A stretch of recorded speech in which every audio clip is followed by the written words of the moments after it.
Okay, so I haven't... Okay. This is a nightmare I may not be ready to live through. I started getting crushes on boys. Real embarrassed about this. My mouth gets the best of me pretty much all the time. Okay, I'm just like, how do... Okay. All right. There we go. Hey guys, welcome to We Still Like You. The podcast. We're doing it. It's Chicago's favorite apartment-based embarrassing storytelling show. Arguably the best and arguably the only storytelling comedy show that's also a party. Yeah, that's very true. I think we've got the market cornered. And now we're a podcast too. Yeah, the key is to be extremely specific and no one will ever challenge you. That's right. That's how it goes. I'm Dan Sheehan. My name is Tyler Snodgrass, and we're two of the co-hosts and co-creators of We Still Like You. And we've got some fun stuff for you today. Today's theme is We Still Like Plagiarism. Yep, so we've got a series of stories that involve either directly stealing ideas or stealing phrasing, things like that. Just theft. Theft in general. A little bit of playful theft. Yeah. Well, let's dive in and give you a good sample of what We Still Like You is like. We're going to be hearing a story from our friend John Margelewski, who willingly bears a very shameful moment he has. And luckily at our live show, no matter what shameful, embarrassing, horrific experience someone shares, the entire audience raises a glass at the end and cheers as We Still Like You. And they're going to do that for him. So in that way, it makes our storytellers a little bulletproof. Yeah. So hopefully they can share a little bit. We condition them for unconditional love. And we booze them up a little bit, too. That helps. So if you're drinking at home, oh boy, is this your moment. If you are a home podcast drinker, then boy, this is the podcast for you. That is such a unique type of alcoholism. Yeah. I just like to get home and get loaded and listen to WTF. But my problem with WTF is there's not enough moments that invite me to drink. Yeah. They're never getting me involved. Well, this is for you. This is a totally interactive experience. So anyway, let's get your drink in. Here's John Margelewski. Guys, my shame starts early in life. Let's go back to first grade. Let's start right there, all right? I had a homework assignment in first grade. It was a very simple homework assignment. I had to go to the school library. I had to pick out a book. Could be any book. And then I had to write a one-paragraph review of that book, a book report. I actually got a copy of that paragraph, and I'll read it to you. The book was like Alexander and the Very Bad, No Good, Terrible Day or something. Yeah. It's mostly a picture book, I think. Here's my report. Alexander knew it was going to be a terrible day when he woke up with gum in his hair, and it got worse. His best friends deserted him. There was no dessert in his lunch bag, and on top of all that, there were lima beans for dinner and kissing on the TV. This book charmed me. Now, it seems like a pretty good summary of the book. Problem is, here's the back summary of that book, the actual back of the book. This is what the back of the book says. It says, Alexander knew it was going to be a terrible day when he woke up with gum in his hair. And it got worse. His best friends deserted him. There was no dessert in his lunch bag. And on top of that, there were lima beans for dinner and kissing on the TV. This handsome edition of Judith Viorst's classic picture book is sure to charm readers of all ages. I plagiarized a book report in first grade by copying the back cover. And my teacher, Miss Karowski, actually knew my mom because my older sister was friends with her daughter. So she called my mom after realizing that I copied the back of the book. And my mom, bless her heart, stuck up for me and tried to defend me through this. And then she came into my room and she goes, John, did you copy your book report from the back page or from the back of the book? I was like, no, I didn't even know that there were words back there. What does the back of it say? And then I pointed out how it wasn't exactly identical because I changed that last sentence.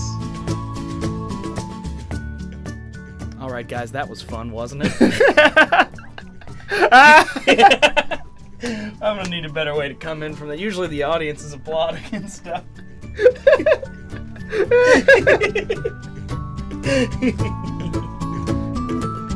Dan, have you ever plagiarized anything? Oh yeah, I have. Oh yeah? I definitely have. I was on my middle school newspaper, It was called the Eagle Tribune. I'm fairly sure. This was in the Chicago suburbs, and I used to write articles about really dumb stuff, like about how they should have vanilla Coke in the cafeteria and how lunch prices were too high and You're so edgy. Right? I wrote one about how Dragon Ball Z was awesome. And then one day I was hard pressed for a topic, so I just went on Comcast News and pulled up an article called Bali Bombed. It was about a bombing in Bali.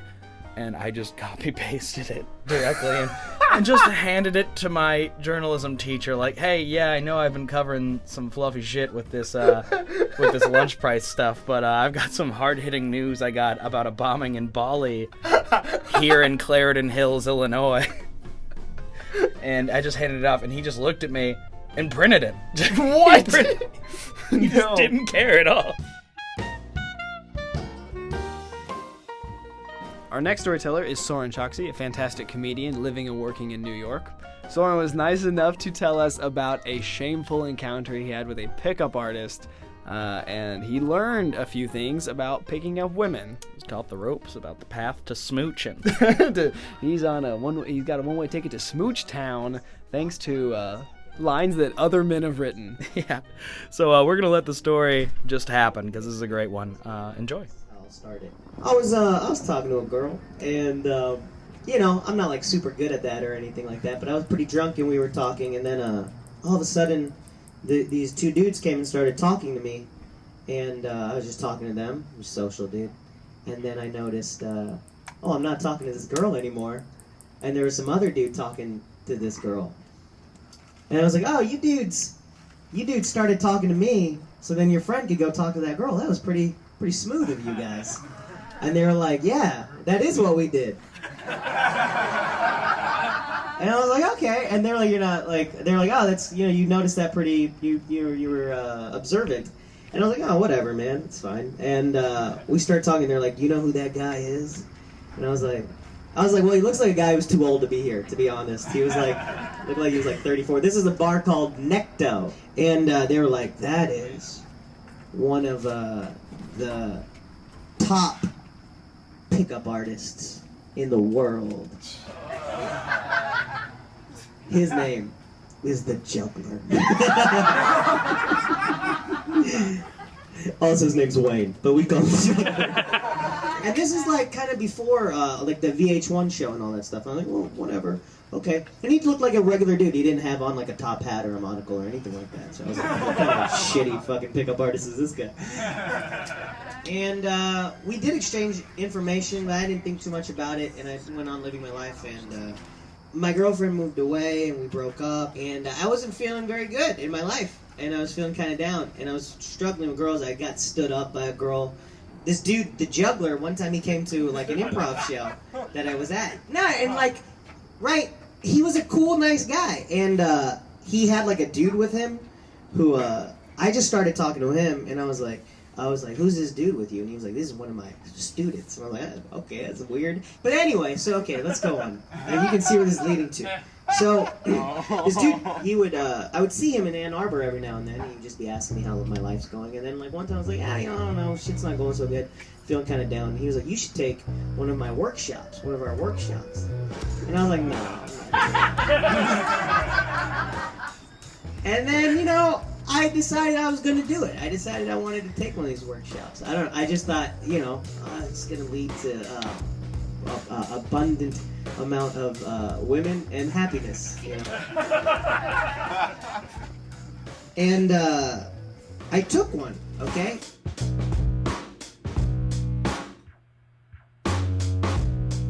Oh, first of all, so what they called these weekends, they called it going to charm school, which is really funny.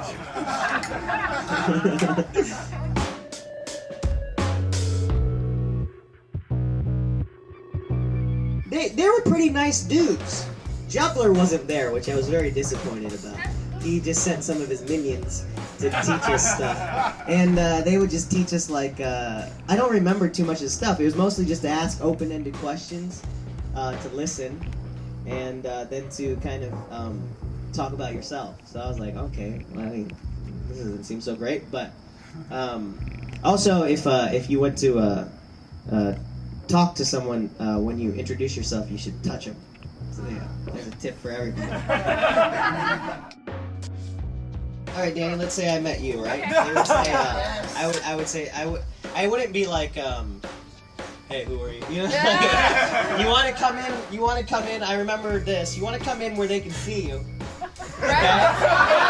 Okay. Don't fucking come in from a weird angle. And Just come up behind you. yeah. Yeah, and I forget what they would say. If you're good, if you're a funny, cool guy, and you can think of something in the moment, maybe that's not a bad way to introduce yourself. I always just went with this. I don't go out that much anymore, but I would always just go with this. This is my own invention. This is not the juggler, so it's not charm school approved. This is my big one. Oh, I'm getting nervous. So here's a hand. Here's a hand on the shoulder, a higher part of the shoulder. Not like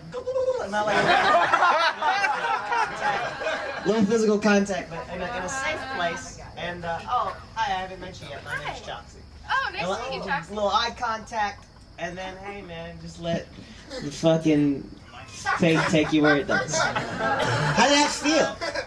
Fine. It's probably to me. Yeah, it was all kind of basic fundamental things. They weren't big on treating a girl like a human. Cool. Yeah, they were really in that way. Like the juggler was a good dude because he wasn't into because when he started he was like, look, we're not into negs. And then they told us what negs are. That's good. Negs would be like, oh, Danny, I guess your pussy's good. I don't know. That's not. Yeah, hold on. No, like a neg is like, wait, haven't I heard Andy or some comedian say something about these? I got negged once. I didn't say. Okay, what's like an example? A guy was like, oh, and I saw you outside, and I saw you from behind. I thought you were like a 40-year-old lady, but then I saw you from the front, and you were like, pretty alright. Jesus. And I was like, oh, well, thank you. I think it was more like, that's like fucking horrible. Yeah. And then he kept talking to me and buying me drinks, and I was like, why would I keep talking to you? Yeah, I don't know, but they were more about a positive thing. So I mean, you know, they weren't so terrible. So I mean, that's it. This is the story. That's one of the most, to me, it's one of the most embarrassing things that I've done in my life, and I feel always real kind of embarrassed that, you know, I paid men money to teach me how to talk to girls. Like, it just seems fucking horrible. So, I don't know. It feels very cathartic to let that out. I hope people still like me.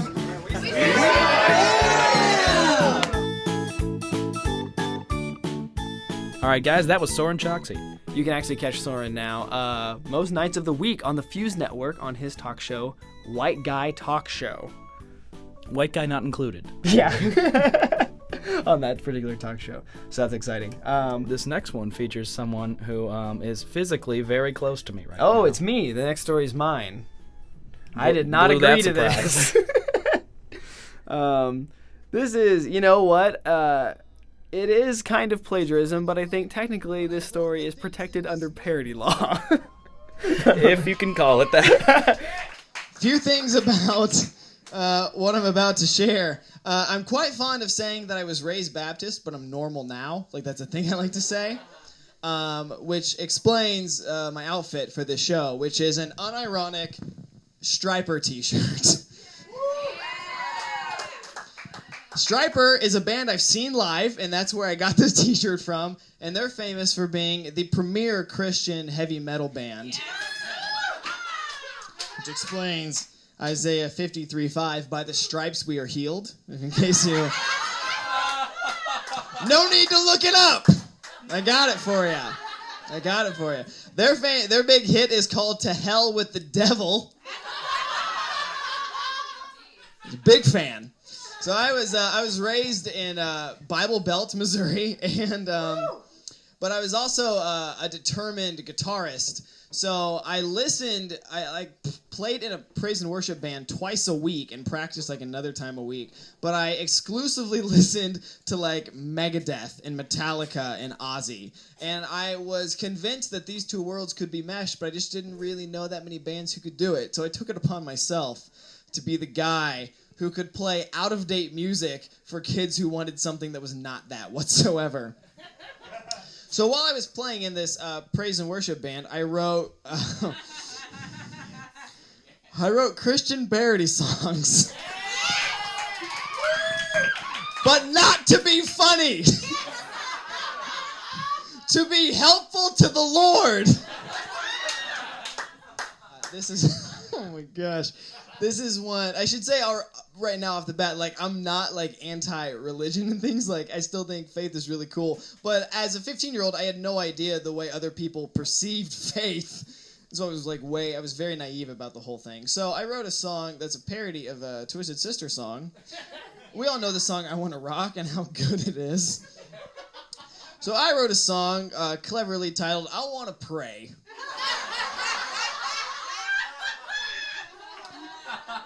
If you see in my notebook, it says by Tyler, Chris, who was my friend, and Twisted Sister. I credited them in the liner notes. And we know I Want to Rock, right? It's like, I want to rock! Thank you. So let's do this together. Basically the same thing, except it goes, I want to pray! Pray! Dun dun dun dun dun dun dun! I want to pray! Pray!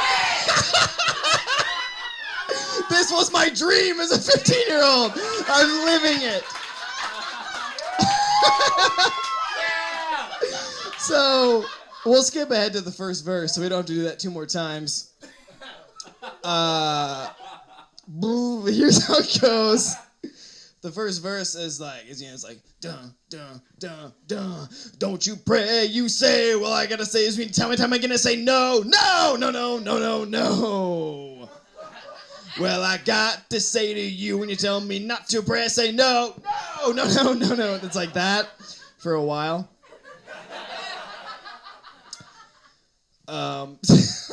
So that was probably the best one. I also have a list just following that.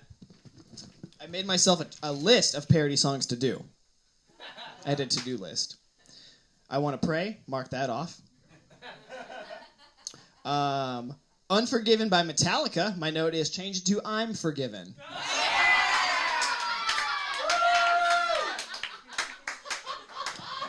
Smoke on the Water by Deep Purple, you can guess, it's called Walk on the Water instead.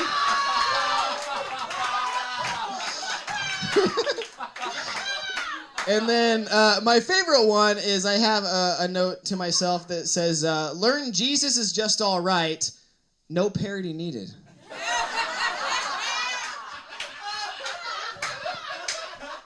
The kids will get it. From there, I grew up a little bit, and I decided to start writing my own music. That wasn't overtly religious, but still expressed, quality themes. So it's like intended to be heavy metal music. I'm trying to be like Megadeth and Anthrax and Opeth and Dream Theater and all these guys. But I'm a 15-year-old with 0 experiences in this world. So it all comes off as the vaguest, most angsty thing you've ever heard, even though my life was incredibly happy and privileged. So let's dig into that a little bit. Here's a good one. This is from June 12th, 2005. I'm either 15 or 16 at the time, because math is hard. This song is called Continue to Dream. The first line in the song is, remember when we were young?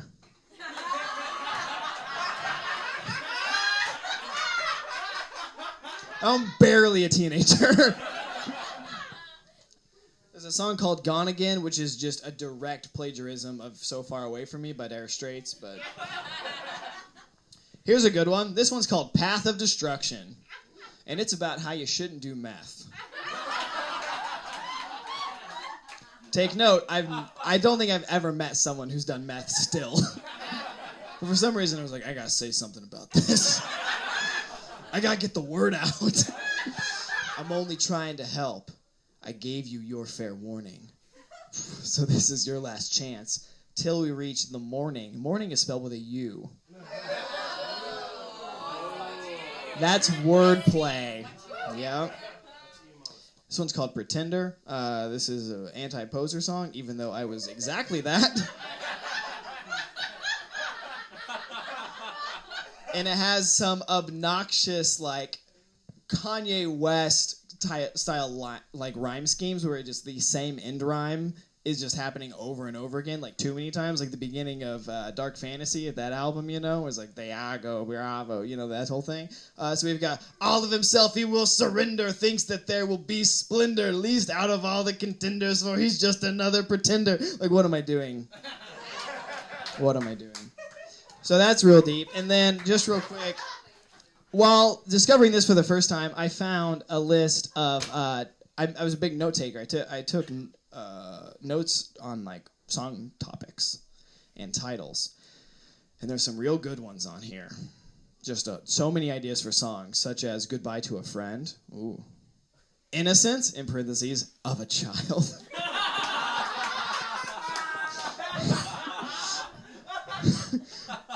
"What friends?" question mark.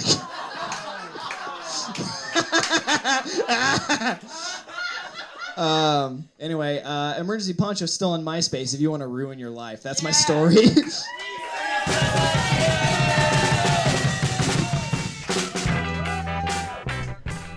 Any chance we're getting an Emergency Poncho reunion tour anytime soon? You know what? I'm not really allowed to talk about it, but I don't think so. I don't think that's going to happen.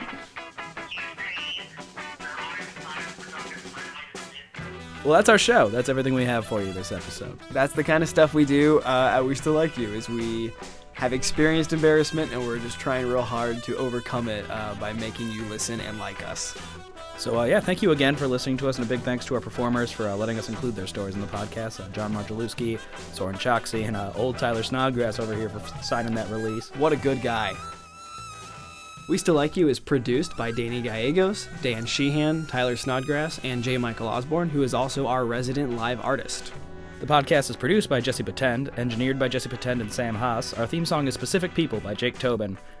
Big thanks to all the people who've housed our live shows at various undisclosed locations around Chicago, and to you, the listener, for being there. If you'd like to know more about where you can watch We Still Like You or submit to be on We Still Like You, please check out our website, which is westilllikeyou.com, and also you can find us on Facebook. We'll see you next month.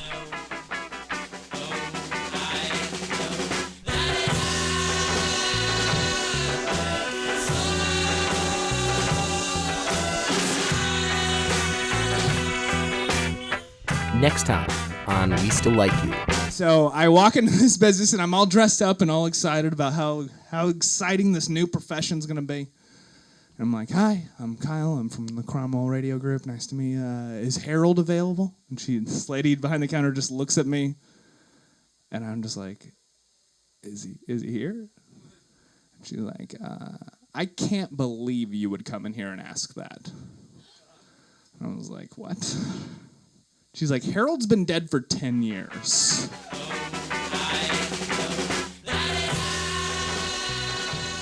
We've got some select stories from our live show based in Chicago, and this time it is all about people not being alive anymore. Oh boy, we're off to a sensitive start, aren't we? It's all about those decomposing fuckers we used to know. Let's maybe take that one from the top.